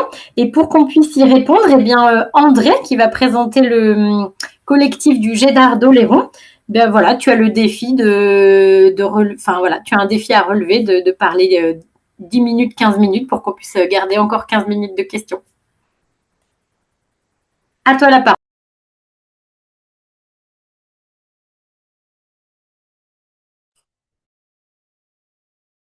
ça va pas le faire. Ça y est, c'est bon. Ok, bien. Et puis donc, diapo 1 pour Estelle qui va nous piloter. D'abord, c'est une expérimentation qui est récente sur Oléron. On en est à la saison 3. Donc vous voyez que on n'est pas encore dans la phase, je dirais, économique. D'abord, je vais commencer, on va passer sur la diapo 2. Je vais vous présenter un petit peu, vite fait, notre association et puis une autre. Le GEDAR, ça veut dire Groupe d'échange et de développement agricole et rural. Il y en a dans différentes associations en France. Nous sommes le GEDAR Oléron. Et le GEDAR Oléron, il est né en 1968. Tu disais tout à l'heure que c'est une vieille association. Bah oui. Le but essentiel, c'est de créer du lien entre les agriculteurs et la population.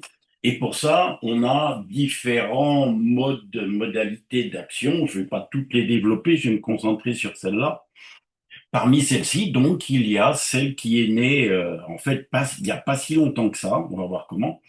Et, euh, et donc, comment, en fait, on arrive à souder du monde. C'est ça que je voudrais vous montrer, c'est comment on arrive à faire tourner une machine comme ça, plus que sur le déroulé de comment ça s'est fait.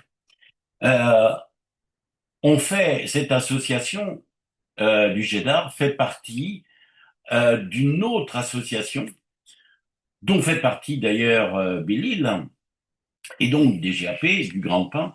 C'est le réseau agricole des îles Atlantiques. Vous allez voir que ça a son importance parce qu'en fait, pour tout vous dire, si Étienne a dit qu'il a eu l'inspiration dans la plaine de la Béca, nous, on a eu l'inspiration à Bréa, quand Étienne nous a raconté son histoire. Et ça, c'était dans le cadre des rencontres agricoles du réseau des îles Atlantiques. Donc voilà, vous voyez, ça regroupe en fait des agriculteurs, des multiples, comment dire, des représentants de collectivités locales, des bénévoles, des associations, etc. Et on a tous la même problématique, c'est comment maintenir et faire tourner l'agriculture euh, insulaire, donc, dans les îles de la façade atlantique. Voilà, je m'étends pas plus, on revient sur la première diapo. Et je vais vous présenter un petit peu l'objet de l'expérimentation. D'abord, il faut savoir que Oléron, déjà depuis un moment, est lancé dans une politique de développement de la filière de céréales panifiables. On est donc inclus à l'intérieur de cette politique générale. Notre action, elle tourne sous l'aspect pour l'instant en tout cas, de la multiplication de semences paysannes que nous cultivons, que nous développons donc en agroécologie, enfin bref, avec des pratiques culturales bio, quoi. Bientôt, on va se lancer dans la sélection pour voir comment réagissent ces populations. Donc, vous verrez l'origine tout à l'heure. Et l'autre aspect, ça c'est la partie multiplication-sélection. L'autre aspect, c'est de sensibiliser l'ensemble de la chaîne des acteurs qui se trouvent dans cette filière céréales sur l'île. On va passer à la diapo qui parle. Non, on reste sur celle-là. Je voudrais vous raconter ça un peu comme une recette. Ce n'est pas une, mais n'empêche qu'il y a des ingrédients pour que ça tourne l'histoire. Les ingrédients, la première, c'est une idée. C'est une idée, un déclic. Euh, Quelqu'un qui vous raconte une histoire et puis qui vous dit, tiens, on pourrait peut-être faire ça chez nous. Le deuxième élément important, c'est un groupe. Dès le départ, on a voulu partir d'un groupe multi-acteurs. Ce groupe multi-acteurs, même si effectivement la présence des agriculteurs patentés est assez difficile, n'empêche que ce groupe multi-acteurs, c'est lui la force de cette histoire.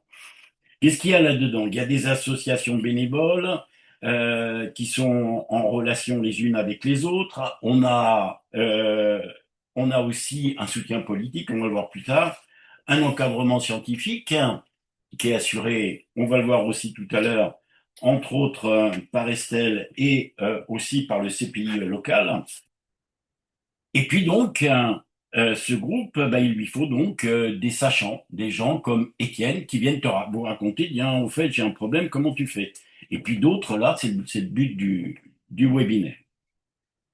Troisième ingrédient important, c'est la matière première. Alors j'appelle ça la matière première ou le matériel, mais c'est sûr qu'il faut de la terre. Et plus vous multipliez, plus la surface, hein, elle est grande. Et donc là, il faut une implication d'agriculteurs. On ne cultive pas ça comme ça dans nos jardins, contrairement à ce que font Pétaniel. Il faut donc une implication autour de, par exemple, au moins d'une exploitation agricole. Il faut des semences. Merci Étienne. Et puis, il faut du matériel et donc des finances. Du matériel parce que si on démarre avec des ciseaux, si on démarre avec des petits outils et des râteaux et tout ça, n'empêche que quand on commence à toucher au demi-hectare, ça ne fait plus l'affaire. Je l'ai dit tout à l'heure, il faut comme quatrième élément un soutien politique. On a la chance, et c'est rarissime quand même, de ce que je vois sur le réseau agricole des îles Atlantiques, on a la chance sur Oléron, depuis déjà 3 mandatures au niveau de la communauté de communes, d'être soutenu au niveau de ce genre de politique. Et ça, c'est quand même important. Il faut un financement. Il faut un financement parce que c'est vrai que si on travaille sur des grandes surfaces, il faut du matériel. Et donc là, on a lancé des appels à projets, direction région, communauté de communes, peut-être un jour département. Et puis, le dernier élément, et pas le moins important, il faut de la rigueur, du sérieux, de la persévérance. Il faut tenir le coup sur une phase où vous partez, vous allez le voir maintenant, on va s'attaquer aux origines. Tu passes à la diapo origine, s'il te plaît, Estelle. Je ne les vois pas, moi, les diapos. Vous les voyez, vous? Normalement, oui, c'est la photo du Moulin de la Braie et la photo des rencontres inter-îles qui s'affichent. D'accord, ben c'est très bien. Moi, je ne la vois pas, je suis mon truc. Donc, à l'origine, oui, on remonte en 2013. En 2013, décision de réhabilitation du Moulin de la Braie par la communauté de communes avec des financements autour du patrimoine, etc. On ne va pas rentrer trop dans le détail. Ça leur a pris 10 ans pour remettre d'équerre un moulin qui était pas en trop mauvais état. Je développe pas ça, ce sera l'objet du prochain webinaire. N'empêche que l'outil aujourd'hui, il est fonctionnel. Il fait à peu près 30-40 tonnes de farine par an, donc ça tourne. Avec double meule, on peut faire du bio, on peut faire du conventionnel. Je l'ai dit tout à l'heure, nous, c'est pas la plaine de la Becca, c'est Bréa. Voilà un petit peu ce que le groupe là que vous voyez sur la photo, c'est le groupe qui était présent là pour les intériles de Bréa. En cherchant bien, vous verriez. Voilà. Et donc, Étienne, il a raconté son histoire, et puis on s'est dit, tiens, on emmène l'histoire. Du coup, on se retrouve en 2022. On se retrouve en 2022 avec, d'abord, on s'est retrouvé quand même, un point important qui n'apparaît pas en diapo, on s'est retrouvé dans une serre à 4. Il y avait l'agriculteur qui nous suit toujours, il y avait Étienne, il y avait moi, enfin on était quelques-uns. Et Eric, l'agriculteur, nous a dit, écoutez, moi je veux bien qu'on commence avec des enveloppes, là, c'est bien gentil, mais moi je vais pas cultiver ça, hein. Donc c'est vous qui faites le boulot jusqu'à ce que vous puissiez me fournir de la semence pour que je travaille au niveau de 1 hectare. Et là, je prendrai le relais. Donc, OK, et on en est toujours là, on doit être à peu près, aujourd'hui, on espère bien, ouais, on va cultiver là sur un tiers d'hectare, quoi. Donc, on a commencé par faire une réunion avec nos amis de Belle-Île Eux, ils sont venus chercher chez nous comment on fait pour réhabiliter un moulin. Nous, on est venus pendant 2 jours, on a discuté autour de comment on fait pour mettre en place une population de blé paysan cultivé correctement, etc. Et donc, à la fin de ces 2 jours, il y avait Estelle, hein, et puis il y avait, vous pouvez le voir sur la photo, il y avait quand même pas mal de gens. Il y avait et des gens de la communauté de communes, mais il y avait beaucoup de bénévoles. Il y avait des boulangers qui étaient déjà là. Euh, et on a donc fait des visites. On a été voir un peu le four de Morgane, le moulin, etc. Et puis à la fin, Étienne, il nous a donné le petit paquet de semences qui était là et qui nous a donc permis de lancer l'opération, euh, en gros, de quoi cultiver 20 fois 1 m². Alors en fait, on n'a pas pu se lancer tout de suite dans l'opération, même si on avait envie de le faire. N'empêche qu'il a fallu réfléchir, se former. Et d'abord, on a passé près de 9 mois à, comment dire, à maturer un petit peu cette histoire. On était en 2023 et donc comment on allait faire, qui est-ce qui, et on a fait là 3, 4 réunions locales pour voir un petit peu comment on faisait. Et puis il y a eu de la formation. Estelle nous a formés sur l'observation des blés, sur la culture, etc. Parce qu'une bonne partie d'entre nous, on n'était pas du tout branchés là-dessus, quoi.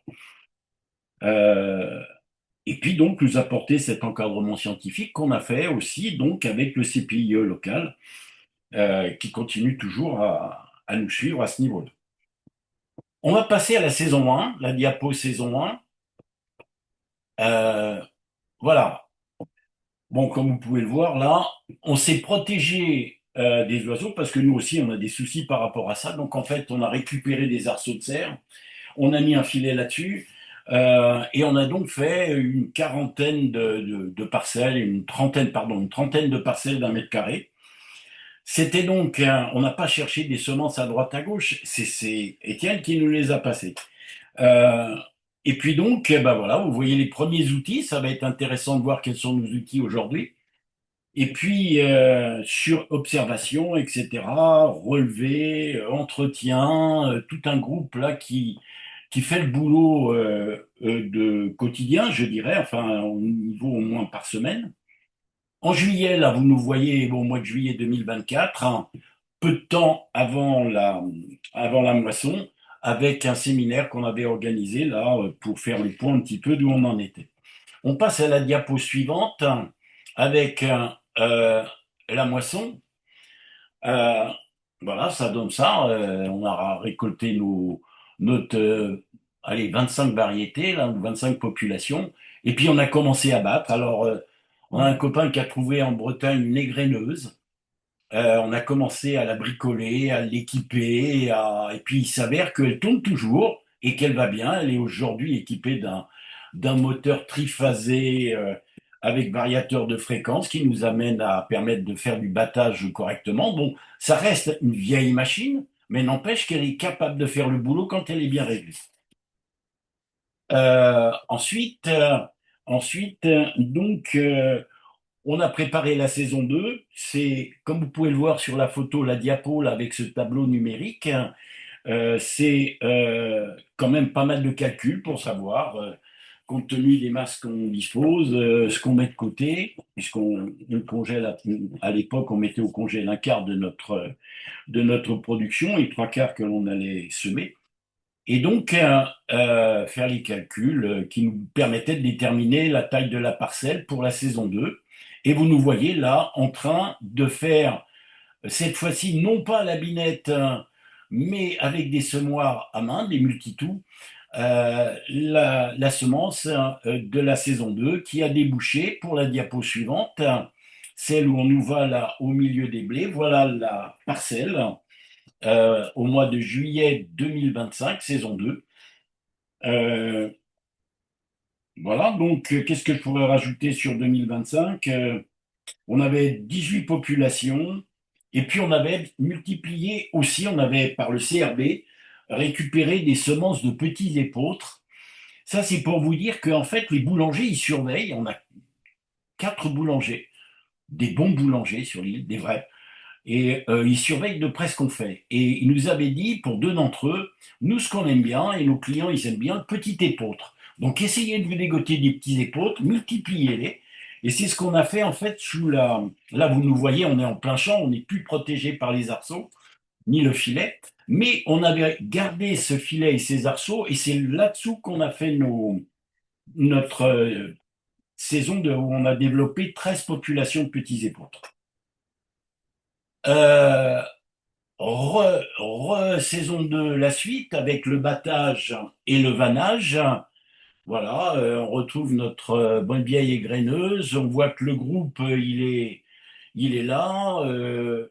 On est quand même allez, une bonne douzaine, une quinzaine à être présents au moment de cette période-là. On a investi dans des tamis, enfin bref, pesé, etc. Et puis nous en arrivons à la saison, je dirais, on en arrive presque à maintenant, puisqu'en fait, grâce à la fenêtre météo qui s'annonce pour la semaine prochaine, on va enfin pouvoir semer en saison 3.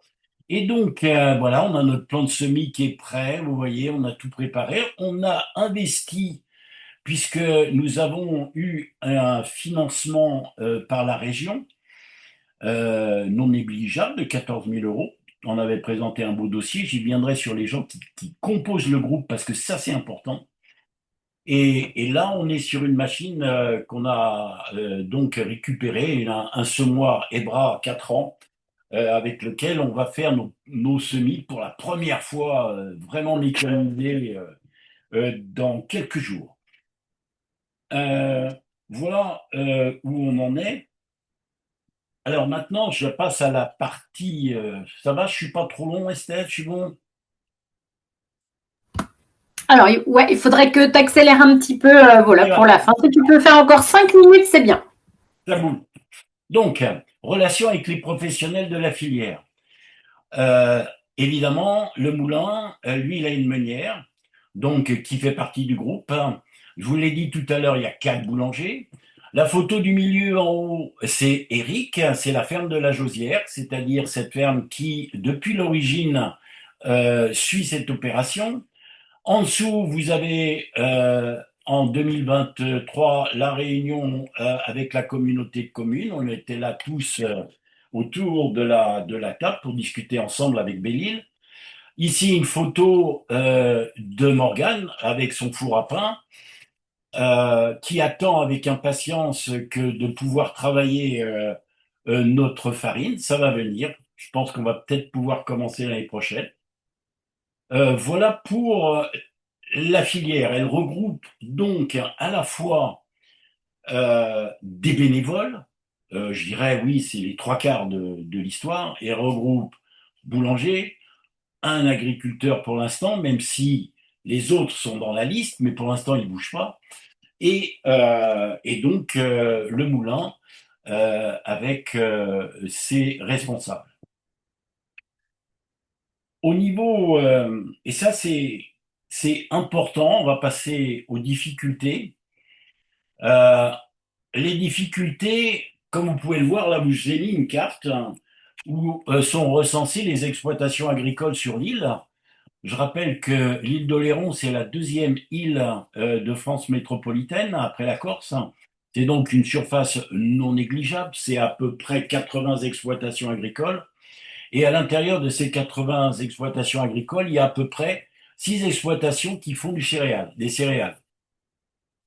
J'ai mis en jaune les céréaliers conventionnels et en vert la ferme de la Josière, qui est la ferme qui nous suit, qui elle est en bio depuis déjà un bon moment. Et donc, c'est la seule qui pour l'instant donne signe de vie dans notre histoire. Heureusement qu'ils sont là d'ailleurs, parce que sinon on n'aurait pas de terre. Donc, c'est le problème, ça. C'est le problème, comme je l'ai entendu déjà dans 2 au moins des présentations qui viennent d'être faites, c'est d'arriver à entraîner d'autres agriculteurs. Ça va venir, je pense. On y reviendra en bas. Je vous ai mis une photo là à droite que vous avez dû reconnaître là. Voilà le conventionnel, tu vois. Euh, Autre problème, ça c'est donc notre problème, c'est qu'est-ce qui va se passer si la Jausière ne suit pas vraiment cette histoire? Est-ce qu'on va capoter? Peut-être. Pour l'instant, ils sont bien accrochés. Tu as soulevé tout à l'heure, Étienne, le problème de la prédation des cultures. Oui, ça c'est un problème. En saison 2, l'année dernière, on a eu deux problèmes en fait. On a eu un problème de prédation et notamment au niveau des petits épeautres. On avait mis des filets, c'est bien. Effectivement, c'était pas les oiseaux. Non, c'était des rongeurs qui sont passés par en dessous. Donc ça nous a quand même bien plombé les petits épeautres. Je pense pas trop qu'on a eu de soucis de prédation en fait sur la grande parcelle de saison 2. Notamment parce qu'Éric avait semé autour de notre parcelle expérimentale qui faisait 250 mètres carrés. Il avait semé autour des céréales de façon à un petit peu protéger, je dirais, nos populations. Le problème qu'on rencontre, mais ça c'est normal partout, et c'est pour ça qu'on va semer seulement la semaine prochaine, c'est le problème de météo. C'est vrai que c'est des sols qui comment dire, qui gorgent l'eau quand même, et ça pose problème. On a eu un souci aussi de sol. On n'a pas très bien compris pourquoi un tiers de notre parcelle, avait donné des très mauvais rendements, y compris pour des populations qu'on avait placées et à droite de la parcelle et qu'on trouvait à gauche de la parcelle. À gauche, ça s'est très bien passé. À droite, non, pratiquement rien. Donc, il y avait un problème de sol. On est en cours d'analyse. Voilà pour les difficultés. Et dernière diapo, ce qui me paraît la plus évidente dans notre expérimentation, c'est le collectif multi-acteurs. Je voudrais développer un tout petit peu ça parce que quand on veut se lancer dans des mécaniques comme ça, je pense que les ingrédients sont importants. Le premier des points, je parle d'acteurs. Le premier acteur, entre autres, c'est celui qui est capable de vous rédiger un appel à projet au niveau de la région, par exemple. On ne fait pas venir 14 000 euros comme ça sans avoir quelqu'un qui est capable de vous écrire un bon appel à projet. Il faut aussi un encadrement scientifique. Merci Estelle, merci au CPIE de l'île d'Oléron de nous avoir appris, nous qui n'y connaissions strictement rien, plein de bonne volonté, ok, mais comment on observe des blés, quelles sont les différentes étapes, par où on passe, et ce à quoi il faut faire attention. L'acteur aussi important, on va retrouver ce tracteur la semaine prochaine.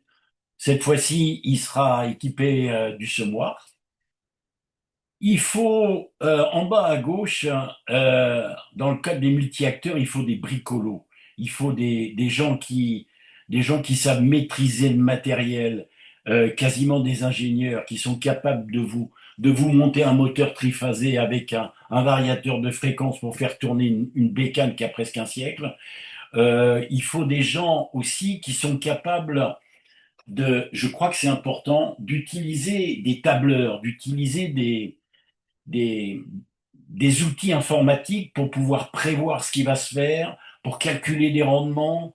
Vous voyez là, par exemple, Zach qui bosse au CPIE, en train de faire des pesées, mais tout ça, c'est relevé et tout. Il faut des acteurs, bien sûr, pour faire les observations. Vous voyez là Matt en train de mesurer la hauteur des blés. Vous voyez les copains là en train de faire la moisson. Et puis, oui, des boulangers, oui, la meunière que vous voyez là en bas à droite avec le four qui est au moulin de la Braie. Tout ça, c'est important et c'est complémentaire. C'est-à-dire que si on n'a pas ces bricolos, on a du mal. Si on n'a pas les gens qui sont capables de bien observer, si on n'a pas les gens qui maîtrisent un petit peu l'outil informatique, c'est gênant, quoi. Et puis, André? je termine, oui. Ouais, voilà, c'était pour te dire de terminer avec tes deux derniers ingrédients assez rapidement pour qu'on puisse conclure avant midi. Aspect pédagogique en cours de développement, c'est prévu. Et puis, des gens qui nous surveillent de près, ce sont les jeunes installés. Tu l'as dit tout à l'heure, Étienne, les jeunes installés sont sensibles à ça. Ils font du maraîchage, mais peut-être pas que. Et on a des espoirs à ce que, en fait, en tout cas, on risque d'en retrouver pour les semis la semaine prochaine. Et ça, ce sera un signe. Voilà, j'en ai fini avec cette présentation. Eh ben, un grand merci pour cette riche présentation de la diversité foisonnante de ce que vous faites à Oléron. Et un grand merci à tous les 5. Vous étiez 5 pour avoir présenté vos 4 initiatives. Donc, on a vu qu'il y a des points communs, des points plus spécifiques à chaque association. L'implication des bénévoles, elle n'est pas toujours aux mêmes endroits. Avant peut-être de conclure rapidement avec une vision plus globale, on va prendre quelques questions. Alors, pour les questions qui sont particulières à chaque association, vous avez les contacts des assos, je pense, on vous les donnera. Vous pourrez poser vos questions directement. On va prendre les questions plutôt qui s'adressent un petit peu à tous. Alors, il y avait une idée de financement sur le crédit impôt recherche, non? Non. Il y a David qui nous posait une question sur comment maintenir et entretenir la force des bénévoles, comment faire en sorte que ça ne serve pas de rustine au défaut d'engagement des pouvoirs publics. Et ça, pour ceux qui étaient là au premier webinaire, on avait déjà un petit peu parlé de ça. Donc peut-être que chacun, vous pouvez nous dire... voilà. Et après, on aura une question sur la spécificité des maisons de semences par rapport à l'alimentation. Donc, une question, peut-être chacun en 30 secondes, comment, vous, en tant que bénévole, vous ne devenez pas une rustine à l'implication de l'État. Qui veut prendre la parole en premier? Moi, je peux répondre pour Pétaniel, donc. Non, ce n'est pas une rustine pour l'État, c'est un partage citoyen et qui porte nos dynamiques de maintien de la biodiversité cultivée, et c'est absolument pas une rustine.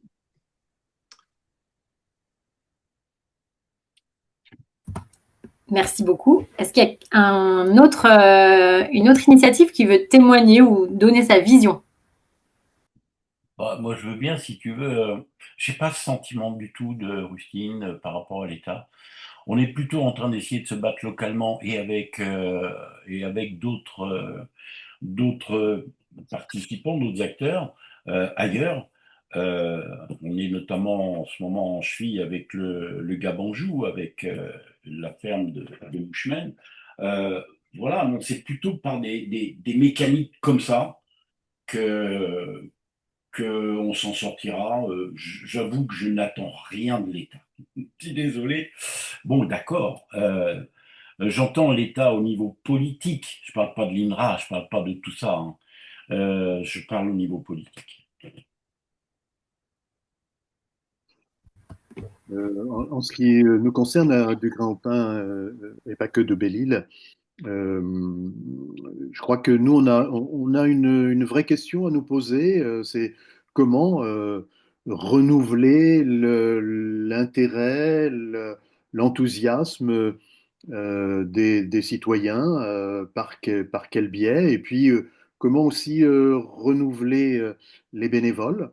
On peut comprendre qu'au bout de 5 6 ans, il y en a qui soient un petit peu fatigués, et donc il faut qu'on travaille à cela, à faire en sorte que de nouvelles forces vives nous rejoignent. Et donc, Étienne, pour toi aujourd'hui, c'est plutôt une difficulté ou un questionnement que vous avez pour lequel vous n'avez pas encore de réponse, ou Oui, vous avez oui. déjà des pistes? On fait le constat d'un creux de vague en ce qui concerne la mobilisation des citoyens à l'égard de notre projet, oui. Ok.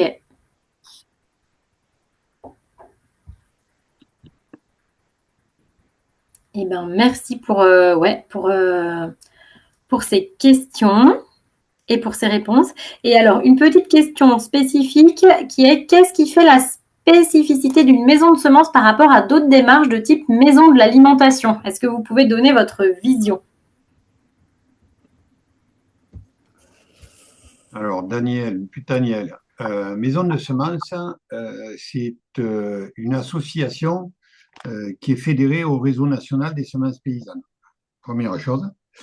Ensuite, qui a pour mission un petit peu ce qu'on fait tous, c'est-à-dire de la conservation, de la multiplication et après de la dissémination auprès des professionnels. Voilà. Et entre autres, elle va participer également à la dynamique revendicative, on va dire, pour la reconnaissance de l'intérêt, des intérêts multiples des semences paysannes. Voilà, j'ai terminé. Alors, moi, ce que je pourrais simplement ajouter, c'est de dire que il faut que l'on ait véritablement conscience que les semences paysannes sont un levier essentiel pour se donner les moyens d'une alimentation de qualité, d'une alimentation saine.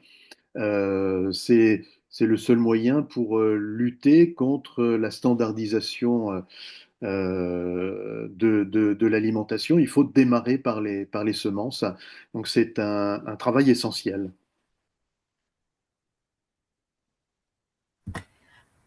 Donc, en fait, dans ce que vous avez dit tous les deux, ça veut dire que, en fait, les semences, c'est une partie spécifique de l'alimentation, hein, sur laquelle il faut bien qu'on se questionne et qu'on lutte. Mais c'est pas, enfin voilà, les maisons des semences paysannes, ça porte le sujet des semences à part entière, et c'est pour ça que c'est pas dans les maisons de l'alimentation, hein. Parce que c'est vrai que c'est un vaste chantier, hein, pour travailler aussi dans ce domaine des semences paysannes. Ok. Eh bien, un grand merci à tous. Aïcha, est-ce que tu serais d'accord de nous faire une petite conclusion, enfin d'élargir un petit peu en connectant un petit peu avec ce qu'on avait dit au premier webinaire sur cette question de l'implication citoyenne sur le sujet des semences pour terminer ce webinaire? Oui, merci beaucoup à tous pour vos partages. Effectivement, on a vu qu'il y avait pas mal de choses qui sont en commun, qu'on retrouve dans pas mal d'initiatives. Comment mobiliser des bénévoles, comment trouver des financements et comment on fait l'équilibre ou le chemin qu'on trouve entre la place qu'il peut y avoir pour des salariés quand c'est le cas et la place des bénévoles, et notamment dans les initiatives qui vont jusqu'à des initiatives de filière économique où il y a des enjeux de vivre de son travail. Et là, les équilibres sur quelles sont les places des bénévoles et les places des salariés sont encore mis en question. Et c'est des choses qu'on a déjà pas mal tirées comme fil et ce qui nous donne aussi à réfléchir, qu'on partage avec les initiatives avec lesquelles on a travaillé, qu'on a enquêté, puisque c'est une question qui se repose régulièrement. Et bien sûr, cet enjeu de financer des postes salariés aussi, hein. Il y a voilà, la place, est-ce qu'il y a des salariés dans l'association ou est-ce que c'est aussi faire vivre les filières économiques qui permettent à des professionnels de vivre de ce travail-là? Voilà, il y a un enjeu de positionnement et donc peut-être que ramener à un enjeu de rustine du désengagement des pouvoirs publics. Il reste que toutes ces initiatives-là, elles sont quand même prises par un contexte de, à minima, rétraction des financements qui interpellent et qui les met en cause dans leur façon de fonctionner, en tout cas qui les interroge sur leurs espaces des possibles, puisqu'on l'a vu, hein, c'est quand même toujours cette idée de travailler à se réapproprier dans tous les espaces cet enjeu de l'autonomie, à la fois alimentaire par les semences, hein. Je pense que c'est un peu résumé ce que vous venez d'avoir comme échange, mais il y a vraiment cette idée-là d'attraper cet enjeu de l'autonomie alimentaire par la question des semences et d'agir politiquement sur son espace, sur son territoire. Je te laisse aussi nous présenter le prochain webinaire qui devrait donner des suites à ces discussions. Et ben voilà, exactement. Merci beaucoup Aïcha de rappeler l'importance des semences dans les systèmes alimentaires. Comme on a vu, voilà, c'est vraiment à la base. Et je pense que l'implication des citoyens, elle est d'autant plus importante, comme vous l'avez montré, pour les semences, parce que les citoyens, vous avez une caractéristique particulière au niveau du temps disponible pour aller faire de la sensibilisation auprès des autres citoyens. Et ça, c'est vraiment très important. Et donc voilà, merci pour ce tour de France des initiatives citoyennes autour des semences. Et au prochain webinaire de céréales locales, on parlera des moulins, des moulins low-tech avec lesquels on refait des initiatives de farine qui servent soit aux citoyens, soit à des pros, avec différents niveaux, pareil, d'engagement de différents types d'acteurs. Donc, un grand merci à tous. Si vous avez des questions... Estelle, dire que ce sera le 8 janvier à 10h? Oui, bien sûr. Merci beaucoup, Juliette. Sinon, c'est pas drôle. En tout cas, vous recevrez une invitation pour y participer. N'hésitez pas à nous renvoyer un peu vos retours sur ce webinaire, ce que ça vous a apporté. Et si vous avez des questions qu'on n'a pas eu le temps de poser et que vous avez vraiment envie de poser, que vous ne trouvez pas les contacts pour y répondre, pareil, renvoyez-moi un mail puisque vous avez normalement reçu l'invitation de ma part. Renvoyez-moi un mail et on fera tout pour vous mettre en lien les uns avec les autres pour que vous puissiez chacun approfondir les questions que vous avez pour mieux pouvoir agir en local chacun. Voilà, on espère que ces présentations vous ont inspiré pour pouvoir agir chez vous. Et encore un immense merci aux présentateurs des initiatives sur ce sujet. Et dire aussi que d'ici le 8 janvier, on vous fera passer les actes de ce webinaire qui comprennent à chaque fois le replay, le compte-rendu, la facilitation graphique, la présentation de diaporama et les articles ou en tout cas les documents associés. Voilà. Donc n'hésitez pas à consulter notre site cereallocal.fablim.org. Vous retrouverez le programme, le formulaire d'inscription et si vous connaissez ou si vous-même portez une initiative, n'hésitez pas à vous recenser dans notre annuaire participatif. Voilà. On vous souhaite de bonnes fêtes de fin d'année et on vous dit à très bientôt. À bientôt. Bonne journée. Au revoir. Et nous vous remercions. Merci, bravo à tous et toutes.